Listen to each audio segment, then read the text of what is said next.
तो आजकल आप सभी ने कोई ना कोई पंजाबी गाना सुना ही होगा, कहीं ना कहीं पंजाबी गाना बजते देखा ही होगा, क्योंकि आजकल हर जगह पंजाबी गाने बजते हैं, हर जगह पंजाबी गाने सुने जाते हैं। तो जिस देश ने पंजाबी सिंगर्स को इतना दौलत शोहरत इज्जत सब कुछ दिया, पंजाबी सिंगर्स को इतना सर पे बिठा के रखा, तो आखिरकार क्यों पंजाबी सिंगर्स देश से गद्दारी करने पे तुले हुए, क्यों एक खालिस्तानी की गोद में जाके बैठे हुए और भारत के टुकड़े करना चाहते हैं? तो आज मैं आपको बताता हूँ इसके पीछे का सच क्या है। सिंगर्स है जो आपने सारे सिंगर्स, जो पंजाब के सारे बड़े बड़े सिंगर्स है, उन सब का नाम कहीं ना कहीं आपने खालिस्तान के समर्थन में एक न एक बार तो आते देखा ही होगा। सारे सिंगर पंजाब के जितने भी सिंगर्स है, कुछ को छोड़ दे तो बाकी सारे सिंगर्स कहीं ना कहीं इन खालिस्तानियों का साथ देते ही है, खालिस्तानी आतंकवादियों से मिले हुए ही है। इनके पैसे, इनके जो पैसे जहाँ से वो यूट्यूब से कमाते हैं, कहीं से भी कमाते हैं, वो पैसे कहीं ना कहीं आपके पीछे देश को तोड़ने के पीछे काम में लगते हैं। और ये खालिस्तानी जो सिंगर्स है, इनमें से कुछ सिंगर्स तो ऐसे हैं जो खुलेआम खालिस्तान का समर्थन करते हैं और खुलेआम देश के सामने खड़े खालिस्तान का डंडा लिए हुए, और कुछ सिंगर्स ऐसे हैं जैसे खुलेआम समर्थन नहीं करते, लेकिन ये लोग भी कहीं ना कहीं गद्दारी है, ये लोग भी कहीं ना कहीं खालिस्तानी आतंकवादियों का समर्थन करते ही है। उनके गाने के थ्रू कैसे ना कहीं से उनके गाने देखना, उनके गाने सुनना, आप कहीं ना कहीं उनके गानों में कुछ चीज़ ऐसी होगी जिससे आपको मालूम पड़ जाएगा कि ये लोग समर्थन करते ही है। और मेन बात यह है, पंजाब में गन कल्चर बहुत चल रहा है आजकल।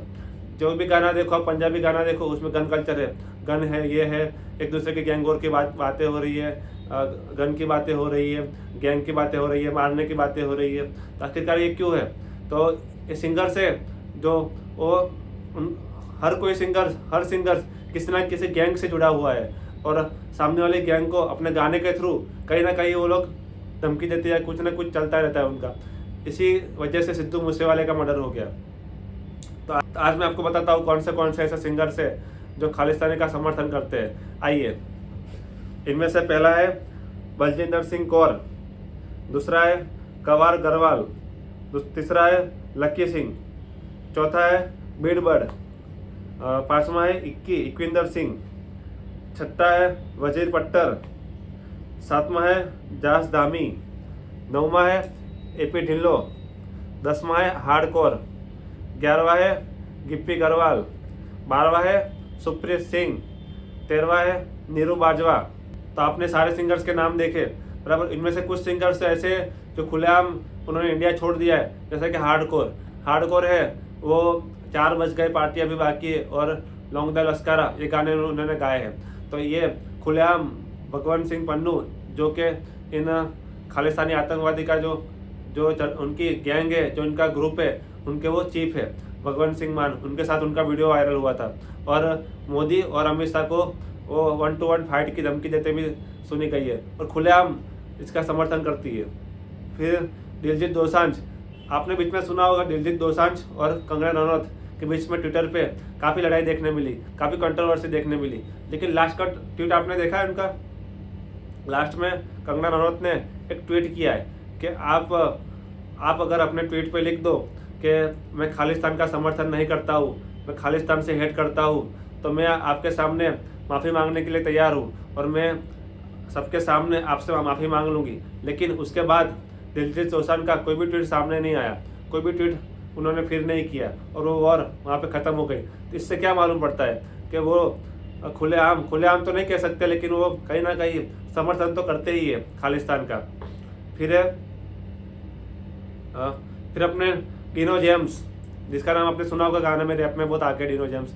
अभी हाल ही में सुप्रीत सिंह सुप ने उनका भारत का दौरा पूरा कैंसिल हो गया, क्योंकि उन्होंने एक विवादित पोस्टर वहाँ पे भारत का नक्शा शेयर किया था, जिसमें कश्मीर और पंजाब को इंडिया का, जिसमें कश्मीर और पंजाब को इंडिया का हिस्सा नहीं बताया गया था। जिसके बाद उनका पूरा इंडिया टूर रद्द हो गया, उनका पूरा इंडिया में कॉन्सर्ट पूरे रद्द हो गए। तो इसके बाद डिनो जेम्स ने एक स्टोरी लगाई इंस्टा पे, उन्होंने उसमें लिखा कि मैं बहुत दुखी हूँ कि सूप का कॉन्सर्ट रद्द हो गया और मुझे उनके गाने सुनने का बहुत शौक था। तो भाई, जब पूरा इंडिया ही उनको सपोर्ट नहीं कर रहा, आतंकवादी का सपोर्ट नहीं कर रहा, तो आप क्यों ऐसे आतंकवादी का सपोर्ट कर रहे हो? तो उनका जवाब आपको ज़रूर देना पड़ेगा। सुप्रीत सिंह का नाम का सुप्रीत सिंह का नाम तो अभी आपने रिसेंटली सुना ही होगा। उन्होंने भारत का नक्शा पोस्ट किया जिसमें कश्मीर और पंजाब को इंडिया का हिस्सा नहीं दिखाया गया। उन्होंने दिखाया इंडिया से बाहर है। तो उसके बाद उनका पूरा इंडिया टूर और इंडिया में जितने भी उनके कॉन्सर्ट थे पूरे रद्द करने पड़े। उनको काफ़ी हेट मिली फिर इंडिया से। सही है, ऐसा ही होना चाहिए, हर आतंकवादी के साथ ऐसा ही होना चाहिए। तो ऐसे ही कुछ आतंकवादी है जिनका आप कहीं ना कहीं गाना सुनना बंद करें या कहीं ना कहीं उनका गाना ही सुनना उनको बायकॉट करें। पंजाबी सिंगर्स को आप बायकॉट करें।